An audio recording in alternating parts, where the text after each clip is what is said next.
చాలా ఉత్కంఠ రేపుతుంది Lok Sabha election counting. మనకు అసెంబ్లీ ఎలక్షన్స్ కన్నా లోక్సభ ఎలక్షన్స్కి అంత టెన్షన్ ఉండదు. కానీ లోక్సభ ఎలక్షన్స్ కూడా ఈసారి చాలా ఇంట్రెస్ట్గా కనిపిస్తున్నాయి.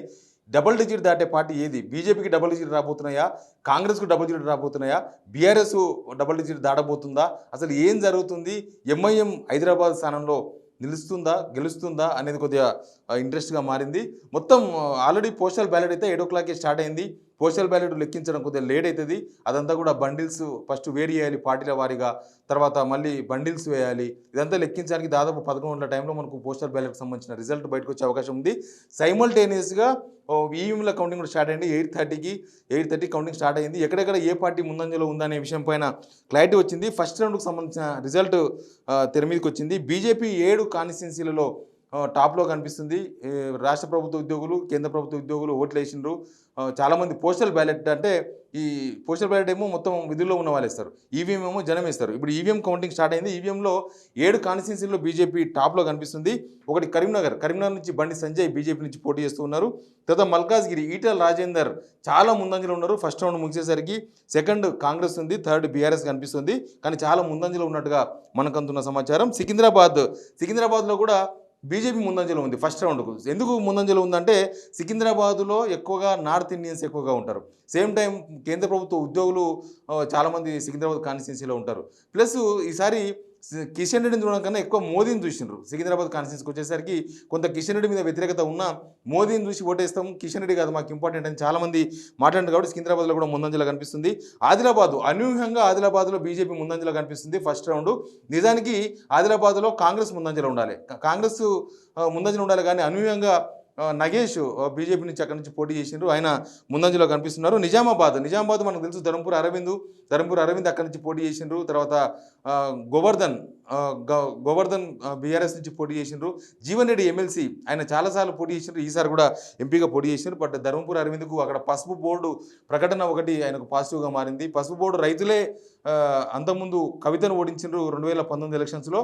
ఇప్పుడు పసుపు బోర్డు రైతులు మళ్ళీ ధర్మపురి అరవింద్ వెంట ఉన్నారు. వాళ్ళే డబ్బులు ఇచ్చి మరి నామినేషన్ వేయించారు. అక్కడ కూడా ముందంజలో ఉన్నట్టుగా మనకు కనిపిస్తుంది. ఇక ఖమ్మం, పెద్దపల్లి, వరంగల్ ఈ 3 కాన్స్టిట్యున్సీల్లో కాంగ్రెస్ లీడ్ కనిపిస్తుంది.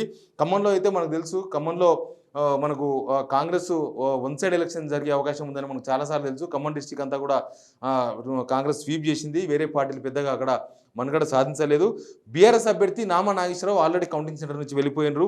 తర్వాత పెద్దపల్లి కాన్స్టిట్యున్సీ నుంచి వివేక్ వెంకటస్వామి చెన్నూరు ఎమ్మెల్యే ఆయన కొడుకు వంశీ పోటీ చేసిండ్రు. అక్కడ పెద్దపల్లిలో కూడా కాంగ్రెస్ ముందంజలో కనిపిస్తుంది. పెద్దపల్లి కూడా ముందు నుంచి కాంగ్రెస్ గెలిచే అవకాశాలు ఎక్కువ ఉన్న సీటుగా మనకు అన్నిట్లో కూడా రిపోర్ట్ చేసింది. ఇక ఇంపార్టెంట్ వరంగల్లో కడియం కావ్య పోటీ చేసిండ్రు. కడియం సిఆర్ బిడ్డ బీఆర్ఎస్ టికెట్ తీసుకున్న తర్వాత కేసీఆర్ను కలిసి కృతజ్ఞతలు చెప్పిన తర్వాత లాస్ట్లో వచ్చి కాంగ్రెస్ టికెట్ మీద పోటీ చేసిండ్రు కడియం కావ్య. ఆమె మీద చాలా విమర్శలు వచ్చినాయి. ఆమె ముస్లింలు పెళ్లి చేసుకున్నదని, గుంటూరు వాసిని పెళ్లి చేసుకున్నదని, ఈమె అసలు తెలంగాణకు సంబంధించిన మనిషి కాదని, ఇట్లా చాలా జరిగినాయి. ప్లస్ హిందువు కాదని చాలా ప్రచారం జరిగింది. అయినా సరే వరంగల్లో కూడా మనకు కాంగ్రెస్ లీడ్లో కనిపిస్తుంది. హైదరాబాద్ ఎప్పటిలాగానే ఎంఐఎం లీడ్లో కనిపిస్తుంది. సెకండ్ ప్లేస్లో బీజేపీ కనిపిస్తుంది. ఇవన్నీ చూస్తుంటే ఇంకా చాలా రౌండ్స్ జరగాలి. దాదాపు ఆదిలాబాద్లో 23 రౌండ్లు జరిగితే తప్ప పూర్తి ఫలితం రాదు. పెద్దపల్లిలో 21 రౌండ్లు జరగాలి. కరీంనగర్లో 24 రౌండ్లు జరగాలి. నిజామాబాద్లో 15 రౌండ్లు జరగాలి. జహీరాబాద్ గురించి చెప్పడం మర్చిపోయాను. జహీరాబాద్లో నిజానికి BJP versus Congress versus BRS మొత్తం త్రికోణ పోటీ జరిగింది అక్కడ. కానీ ఫైనల్గా బీజేపీ లీడ్లో కనిపిస్తుంది. జహీరాబాద్లో కూడా 23 రౌండ్లు జరగాల్సింది. మెదక్ 23 రౌండ్లు, మల్కాజ్గిరి 21, సికింద్రాబాద్ 20, హైదరాబాద్ 24, చేవెళ్ళ 23, మహబూబ్నగర్ 21, నార్కల్ 22, నల్గొండ 24, భువనగిరి 23, వరంగల్ 18, మహబూబాబాద్ 22, ఖమ్మం 21 రౌండ్లు జరుగుతుంది తప్ప పూర్తి కౌంటింగ్ పూర్తయినట్టు కాదు. ఒక గంటలో 4 రౌండ్లు పూర్తవుతాయి. 4 రౌండ్లు మాత్రమే పూర్తవుతాయి. ఒక్కొక్క కౌంటింగ్ కేంద్రంలో 18 టేబుల్స్ ఉన్నాయి. ఆ టేబుల్స్ అంతా కూడా మొత్తం గంటలో 1 గంట గడిస్తే 4 రౌండ్లు మాత్రమే పూర్తయ్యే అవకాశం కనిపిస్తుంది. ఎప్పటికప్పుడు మీకు అప్డేట్స్ నేను చెప్తూ ఉంటా. ఎనీవే ఫస్ట్ రౌండ్లో మాత్రం బీజేపీ లీడ్లో కనిపిస్తుంది. ఆల్మోస్ట్ మొత్తం అన్ని రౌండ్లు ఇట్లాగే ఉంటుందా తెలియదు.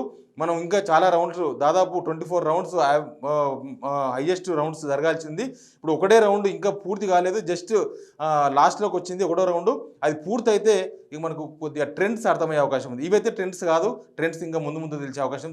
కనీసం ఒక 4 రౌండ్లు పూర్తయితే మనకు ట్రెండ్స్ అర్థమయ్యే అవకాశం ఉంది. ఆల్మోస్ట్ 11 o'clock కల్లా మనకు ఎవరికి ఎన్ని సీట్లు వస్తాయి, ఎవరు డబుల్ డిజిట్లోకి పోతున్నాయి అన్న విషయం మీద క్లారిటీ వచ్చే అవకాశం ఉంది. Please subscribe signal TV.